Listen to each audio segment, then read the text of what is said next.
Ya estamos de regreso aquí en Ángulos, platicando con Enrique Tucent y Juan Carlos Guerrero acerca de la ruptura de Andrés Manuel López Obrador con el PRD y con Movimiento Ciudadano y con el PT. Y la pregunta es, bueno, uno pensaría que los liderazgos a nivel nacional que han venido, digamos, siendo fieles a Andrés Manuel, se iban a ir con él. Y hemos visto algunos liderazgos que en las últimas horas han dicho, no, yo me quedo en el PRD. Pienso en el señor de las ligas, René Bejarano, que se queda como un honorable cuadro del partido de aquí del señor. Dolores Padierna. Se queda también Mario Di Constanzo, que, bueno, más bien ya estaba en el PT. No, ya está en el PT. Y él dice que no se va a Morena. Se queda el propio Alejandro Encinas, etcétera. Fue un rompimiento, a ver, plantearé la pregunta en dos ámbitos. ¿Fue un rompimiento entre Marcelo y los Chuchos con el grupo de Andrés Manuel? A mí me parece que más bien fue una decisión de Andrés Manuel. Una decisión que no consultó, una decisión que quizá no consensó y que al final le transmitió a los líderes de los partidos del movimiento como una decisión tomada. Ante una circunstancia así, pues era muy difícil que alcanzara a permear hacia las estructuras de los partidos. El ejercicio de la política demanda construcción de acuerdos, el que platiques, el que recomiendes, el que escuches, el que abras el espectro y el panorama. Y algo, digo, yo lo digo con todo respeto, que le ha faltado a Andrés en los últimos 6 años, pues es eso. Creo que esa es una decisión y así tendremos que tomarla como una decisión de él, que lo único que está generando pues es, por un lado, el reconocimiento del sistema político que tenemos, porque está yendo a construir una fuerza política que se ve inmersa o que quiere entrar en la arena electoral, porque finalmente eso es su objetivo.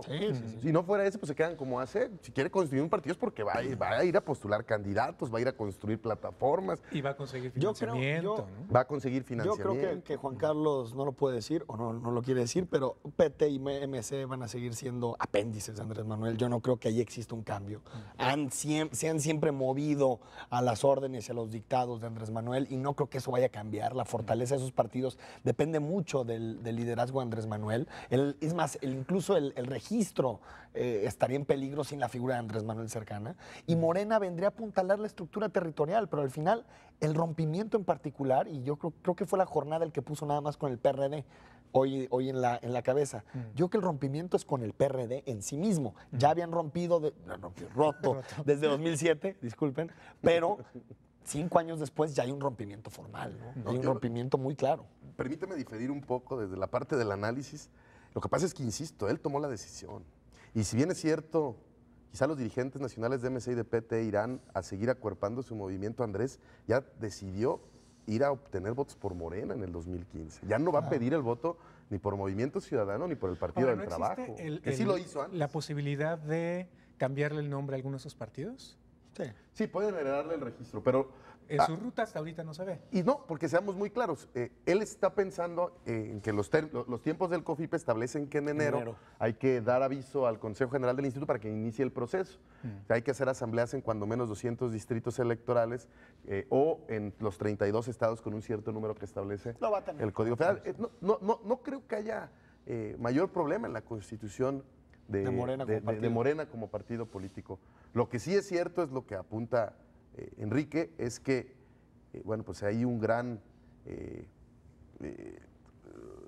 gran confrontación para saber qué va a pasar con PT y con el Movimiento Ciudadano, porque efectivamente con un Andrés en 2015 saliendo a pedir los votos por Morena, partido político nacional, y sin generar las alianzas o los acuerdos con Movimiento Ciudadano y con PT, pues yo no sé qué van a hacer.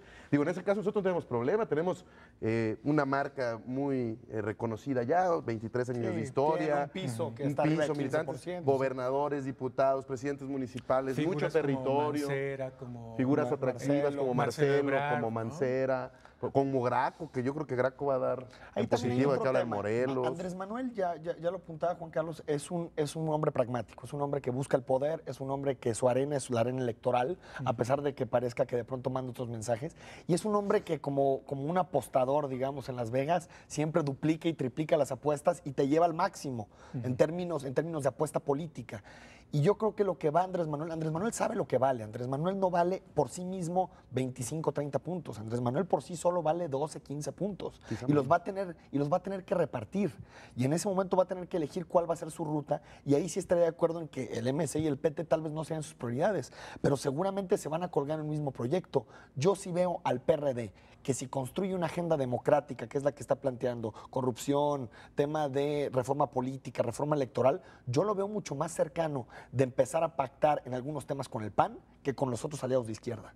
Que eso lo llevaría a una agenda democrática muy cercana a los finales de los 80s, o la que se empezó a trazar de 2009 a la fecha, ¿no? No, y además, bueno, pues hay quienes, bueno, algunos columnistas, algunos días de opinión, sostienen que lo triste es que en el 2000, con el arribo de Vicente Fox y el PAN a la presidencia de la República, la transición quedó trunca. Y yo creo que esta es una oportunidad para retomarla, más, sobre todo porque tanto el PRD como el partido político de izquierda más importante o más grande en este momento, y el PAN, con su vocación y con su historia de oposición, y sobre todo ambos han padecido los excesos del poder desde los gobiernos priistas, y claro que nosotros cuando lo platicamos, pues lo primero que dices, no, ¿cómo van a llegar estos cuates? Habrá que ver si verdaderamente habrán cambiado, seguirán las mismas prácticas que nosotros creímos que habíamos desterrado en el año 2000, y ese tipo de cosas son incentivos para que los actores nos pongamos de acuerdo y hagamos reformas mucho más trascendentales, no limitadas por los intereses pragmáticos o electoreros inmediatos, sino entendiendo que las reformas que pasen por esta Cámara, por esta legislatura, particularmente en la Cámara Federal, van a trascender no solo el 2015, sino que llegaremos al 2018. Claro, ¿no? porque hay que decir que en buena medida, y también eso hay que reconocerlo, Andrés Manuel López Obrador frenó algunas de esas reformas precisamente pensando en la próxima elección. En el caso del Distrito Federal, él detuvo la ley de sociedades de convivencia cuando ya estaba planchadita y se podía haber aprobado siendo él el gobernante, porque pues venía la elección y se iba a postular, y entonces no vaya a ser que los conservadores del país, que son bastantitos, o la gente cercana a él en ese momento, como era el cardenal Norberto Rivera, lo reprobaran o salieran a decir que no se votara a su favor. Entonces, esto da, digamos, deja con más mangancha en ese tipo de temas al PRD, que ya hemos visto que en la Ciudad de México han hecho un paraíso de derechos y de libertades en este asunto de las bodas homosexuales y el asunto de el aborto, que en ambos casos se desmintió que hubiera filas y filas de gente que quisiera abortar o casarse, en el caso de ser una pareja del mismo sexo. Exactamente, el planteamiento de una izquierda moderna tiene que ir por esa ruta. Yo no creo que simplemente el pragmatismo, porque muchas veces hay que decirlo, los chuchos han sido una corriente al interior del PRD muy pragmática, excesivamente pragmática, que han olvidado muchas veces la agenda ideológica, por irse a algunos temas demasiado de centro.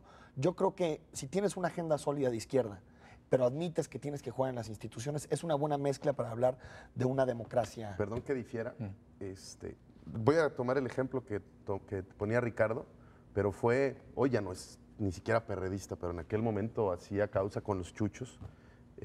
René Arce, siendo Víctor Hugo Cirigo, fue quien retomó la propuesta de las personas, del matrimonio entre personas del mismo sexo, y se impulsó para incluso sacarla a pesar de los cálculos políticos de quienes tenían el gobierno del Distrito Federal en ese momento. No, me parece... Sí, pero estuvieron en contra de algunas cosas de la reforma laboral que eran defensas de los trabajadores. Ha habido algunos temas. En estos temas liberales, los chuchos han sido muy conscientes, pero en los temas de izquierda, mucho más clásicos, económicos y todo, los chuchos ahí se tiran al centro. Sí, claro, pues lo que pasa es que, bueno, más allá de que sostengo una amistad con cualquiera de los dos Jesuses y que hay cosas en las que nos identificamos, yo sí creo que la izquierda es la posición ideológica de más rápido cambio.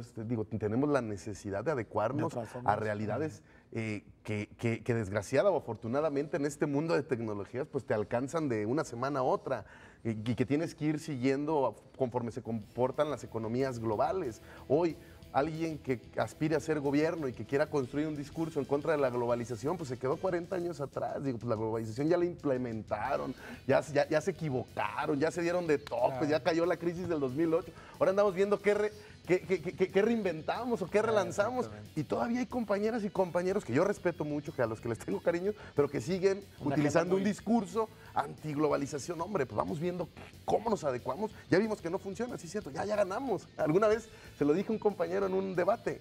Oye, no, es que la globalización y que la crisis del 2008, por eso, mira, ya ganamos. El modelo se cayó, el modelo no funcionó, vamos planteando y vamos relanzando esta parte, ¿no? Muy bien, vamos a una pausa, después de la pausa seguimos platicando y aterrizaremos en Jalisco. ¿Quiénes salen ganando con la salida de Andrés Manuel del PRD? Y, repito, habrá éxodo de perredistas detrás de su Mesías. Vamos a la pausa y después de la pausa lo platicamos. La cosa es que...